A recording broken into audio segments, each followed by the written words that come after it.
Thanks for stopping by. Today we're talking about how to take those papers off of your QuiltWorks paper pieced completed sewing units.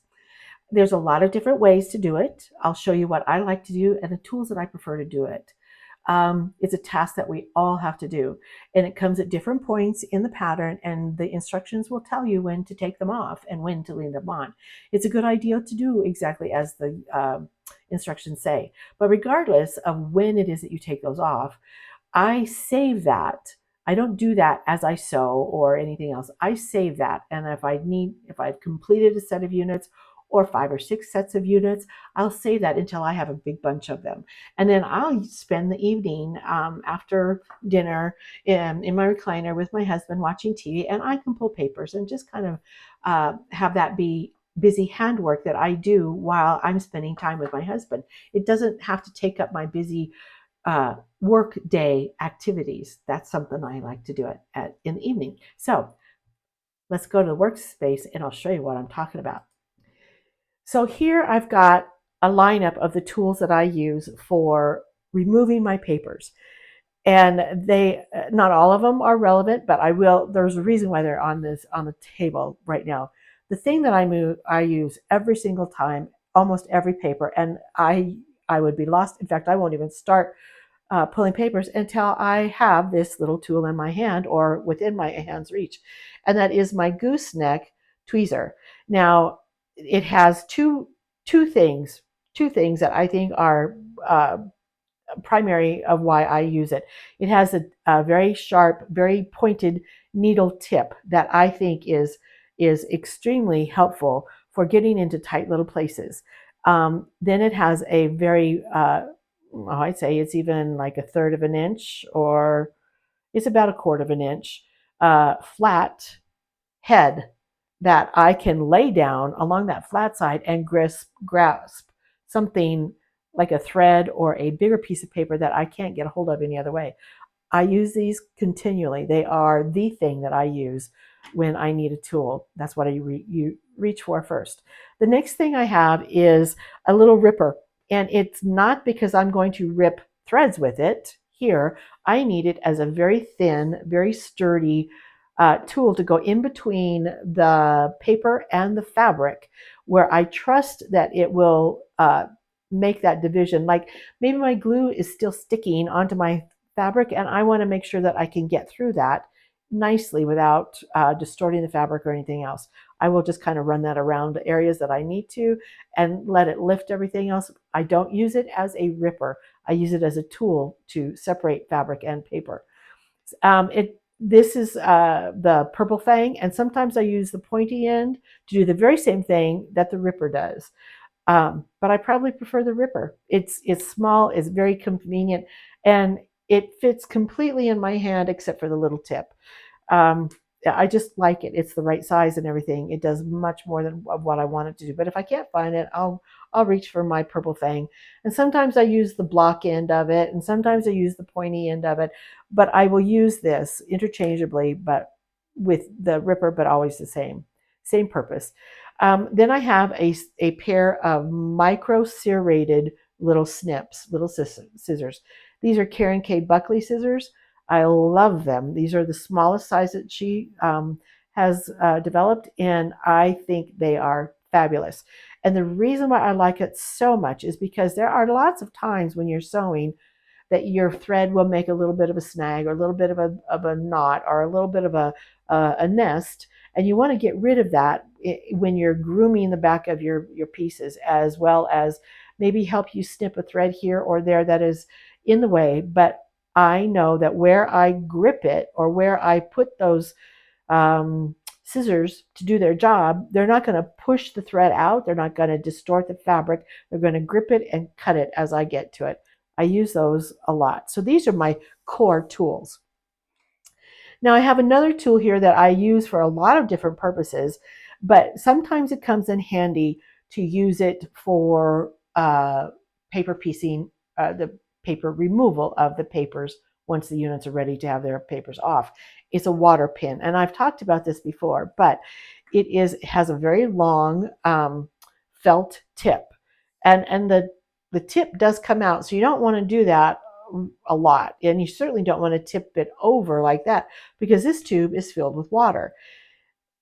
This is a foundation piecing water pen by alwaysexpectmore.com. Your local quilt shop can get this for you, or you can order it on Amazon, but I'll give you the name in the comments below as far as what exactly this is. But it is I don't put anything other than water in it primarily. If I do, then I mark it, and the pen will always forever be what I have marked it for it to hold. But it is not a righty-tighty, lefty-loosey. It is the opposite of that. So it's a righty-loosey, lefty-tighty. I don't know which part of it they're supposed to spin that way, but regardless, it took me a long time to figure out how to open the silly thing. But what it is, you just open it up and you pour water in it, probably to about this far down, because if you go any higher, the cap, this cap is going to go down, and if there's too much water in here, it'll kind of squirt up inside of there and then out all over your table, like it's kind of doing right now. It's just water, so I don't mind it leaking, but it serves a purpose, and I will demonstrate that as part of this session.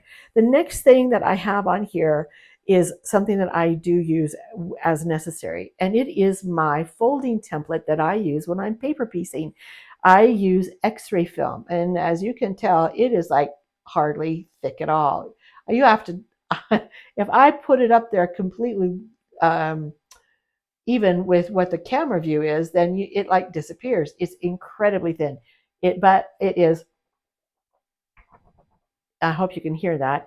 It is flimsy enough to move as I want, but it's firm enough to keep things placed where they go. What this is my what this is my folding template that I use with my 6-inch ruler. The only reason I have my ruler here is to show you that that's what its primary purpose is for. This is used with this ruler. I have another one of these that's 12 inches long for my 12-inch ruler, and a third one of these that is 18 inches long to go with my 18-inch ruler. But when I'm tearing papers, this is something that I keep handy as well. I use this. I use that occasionally. I use that frequently. I use that as needed. But these are the primary tools that I will use when I am taking papers off. So let me get to the next thing that I want to show you, which is papers. I have a unit B1 and a unit B2. I have already sewn this, but this is what it looks like. I have to sew this yet, and the first thing that you have to do as soon as your papers are done, you're sewing on it, is to trim it to shape. You can tell that it has a ways to go. You can see how it's bigger, the paper is bigger than the shape, and that I have trimmed this unit exactly to the shape of what the pattern is. So that's what I'm talking about when I say trim to shape. It's trimming it to the shape of the outside double line. And every single piece of paper that you are sewing on will end up from this and its sew lines to this. Now I'm going to flip this over and show you the pretty side. This is the fabric side. Well, this is the mirror image of this. Makes sense. But I have to take the paper off. Now this is easy because you start, this is section 4, 3, 2, 1. This is where you start sewing, and this is where you end sewing. So when you pick up your unit, start taking the paper off where you ended. Go backwards in the number sequence. Really important thing to keep in mind is that if you're going to just rip, pull, stabilize, put your thumbnail here or something, but stabilize this thread point, ending point, because if you just pull your paper, that little bit of tension that it takes to remove that paper, because it's all perforated, but it will put enough stress on these few threads here that it'll start to unravel. And once it starts, it's not going to go stop until it gets long enough for those tails to start holding itself in place. So if I stabilize this and keep it so that it doesn't distort it when I pull on it, I lift up the paper and I gently pull, and I'm pulling against the thread, not away from. You can pull away, it's all right. You can pull away or towards. Now, this is very tight. There's not any bumples in it. And so I'll grab in the middle of the seam that's without paper and hold it at the opposite side of where the paper is, where there's a seam line, and just give a nice little tug. It doesn't take a lot. Sometimes you have to like bend it some, and you'll see this paper pop right out. And then again, so I pulled it away or down. I'm going to pull it towards, but I'm stabilizing this little piece right here, and you just pull it right off. Now, if by chance you feel like if you will start here or here, it'll put too much stress on those beginning thread lines, just rip it down the middle and pull out away from the paper where the split is, and pull out and away from the paper, and you don't put any stress at all on these ending thread points. I have one last to do here, and it's nearly off already. It is just lifted right up, so I'm going to hold it where the thread is, and I'm just going to gently take it off. And so there is that one. It's a simple, quick, easy little piece of unit to take the paper off. And then I have these pieces, and they go in the trash. So now I have a couple of other interesting pieces that I think are great examples on how to take our papers off. They're a little bit unique. These are out of the sundial pattern with queen extension that I am currently filming for my YouTube classes. These are, it's an A1-1 group, color group B. This is an A4-2 piece, color group A. So they are opposites of each other. They are not sewn at the same time. And so I'll show you real quick what the color side of this looks like. So there you go. I don't think you could come up with two more different colorways, but I want to show you something that's really important, because there are things on here that are TRP lines. There's one here and there's one here. And I want to show you how I take those off, because that in itself is also a really key trick and tip to do. The first thing that I want to do is show you, like I said before, this is where I started fabric, section 19. Actually, this is probably the sewing, the beginning, but this is section 10, and this is section 11. It means that this was sewn last, and then literally the shape was cut out from its bigger unit, because you do these in a different method than what the other one was pieced. This is where you did it last, and this is the very last piece.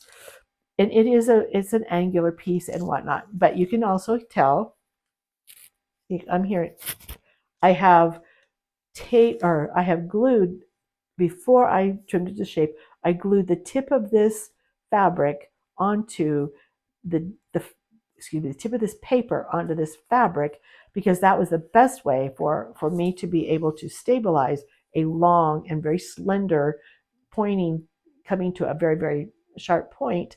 I needed a way to stabilize the paper on the fabric, so I glued it down before I cut around it. Now this is the place that I'm going to start.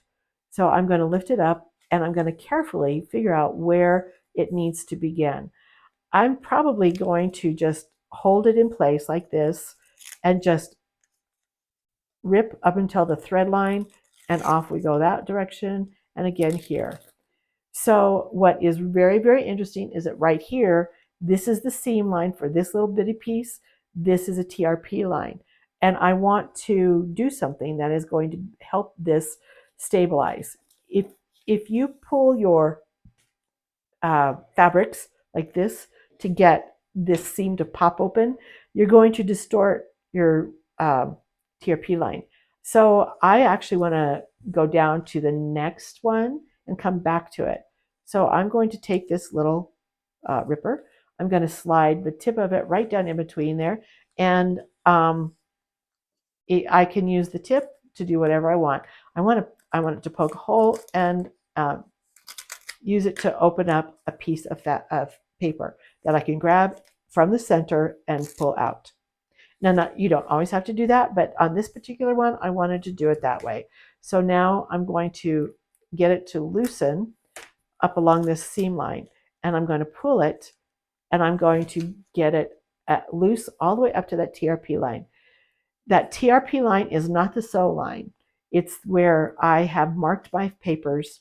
Let's see if I can bring this out closer to you so you can focus on, see what I'm talking about. You see, this right here is the TRP line, and over here is the sewing line. That marked line is the seam allowance from this sewing line, but the paper is stuck down. I cannot remove it without pulling on those threads. And this is just as important as the seam line. I don't want those threads to go away. So in order to stabilize that TRP line, if I can get this off there we go. I will take my folding template and lay that right so that edge is right on that thread, grab hold of the paper, and just pull that right off. Now you can see where the TRP line is and how far it goes to the sew line, the seam allowance. So now I can just pop it a little bit, push it up, tear it off, give a little itty bitty tug, and then fold it up to where it meets this crossways seam line, grab hold of it, and tear it off. Now, this is where my tweezers come in, because there's this little bit of paper there. And you don't have to take it out, but I'm a fuss budget when it comes to that. I will use the flat edge of my tweezers, and I'll just lay it down on either side of that piece of paper and pluck it right off. It's as tidy as can be. Now I have, oh, look at there, there's another TRP line. So I'm going to lay this down right here on this TRP line, right on it, secure that thread, and then it doesn't matter which way I tear. I can go this way, which is perfect. Nothing has compromised that seam line. This is important because if you're going to disturb and distort that where that thread is, your whole edge, which is on the bias, and the last thing you want to do is to distort your bias. So there we go. Okay, now here again, I pick up the seam ripper, and I'm not using it to rip. I'm using it to like just point to the next place where I have a stop point, and lift that paper up, which is just like that. Now I can use my fingers, but my fingers don't grab it very well. But the pliers, the tweezers do, and I can just kind of gently bring it off. And there you go. And you carry on with this till the end of the project, but always making sure to secure that end point of the thread. Because, and again, all you do is you place your fingers in the middle on the outside of that seam line, and in the middle on the one following it, give it a little tug, get a little bit of gap in there, loosen it up, and pull it off. It comes off really nicely because it's perforated so well, and it doesn't take a lot of time at all. And there we go. That is the second demo for that. And of course, you get a very large accumulation of paper that you can then throw in the bin. This is the same precedence where this is the very first section all the way through here. And once this has been separated from its long sewing counterpart, then you'll come back in and add this part here. But since it's the last piece to have sewn, I'm going to hold my thumb here, and I'm going to carefully pull the paper off so that I'm not distorting. And you can see the fabric is not distorting. We don't want that at all. But we can manipulate it a little bit in order to get it to come loose without distorting the bias. And here we go. We're almost there. There's also another point once I get this done. You see, this line comes all the way down to here, all the way down to here. That's quite a long ways. But this point right here is where it broke apart, and I could take all that big piece off. But if I wanted to show you how to use this, say for instance, I wasn't sure if I could get it very well, I will maybe run the tip of this right along that stitch line. You can start to see the color. It's discoloring from the water. It's turning a little bit different color. And then that it goes all the way down into here. Now, I did not push on it. I just lightly drew the felt tip along those threads. You don't want to saturate the thread. You don't want to saturate the fabric. What you do want to do is to get the paper wet enough that you could gently and carefully just take it and pull it off. Now, if you can tell, I'm not sure if you can see that very clearly. Here's what, let me get that up there. There is a blotch of paper here and a blotch of paper here that did not come off from that process. Now's the time to then get a hold of those papers with my tweezers, give them a little twist and a pull, and off they come. So now I've got, there we go, we pulled it out from underneath there. And I'm going to use the pressing or the folding template again. And there we are, just as nice and happy as can be. Again, we've got a little bit of a gap there. We pull it off.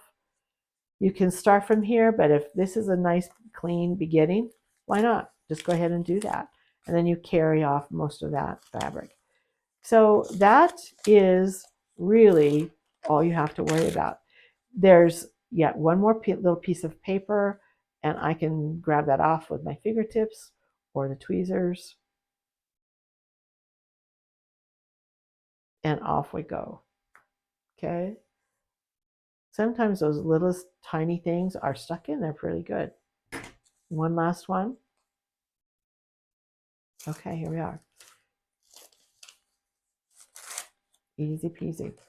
So, oh, this is an excellent teaching moment. I don't know if you can see this, but this is a piece of paper. That's a piece of paper that got left behind because the glue was stronger than the paper. Guess what else I use this for? Yep, I use this for taking off excess glue or fabric or paper that is glued onto the fabric that I want to remove.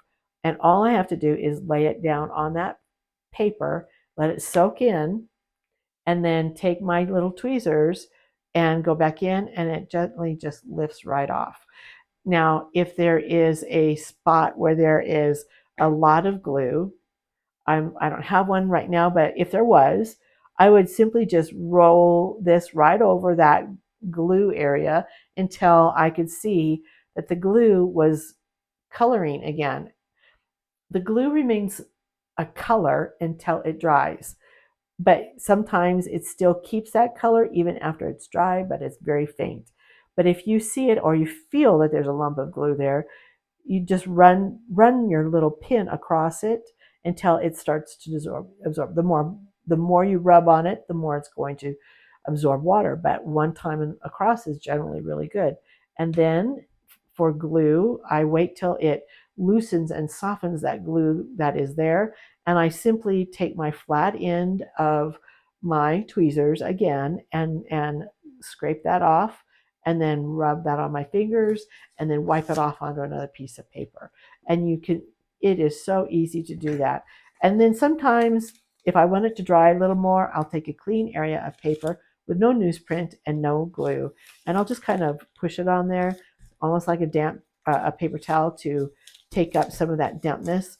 This will dry in like a minute or less, and then you won't ever know that you used it. But that is how I go about ripping papers off of the sewing units.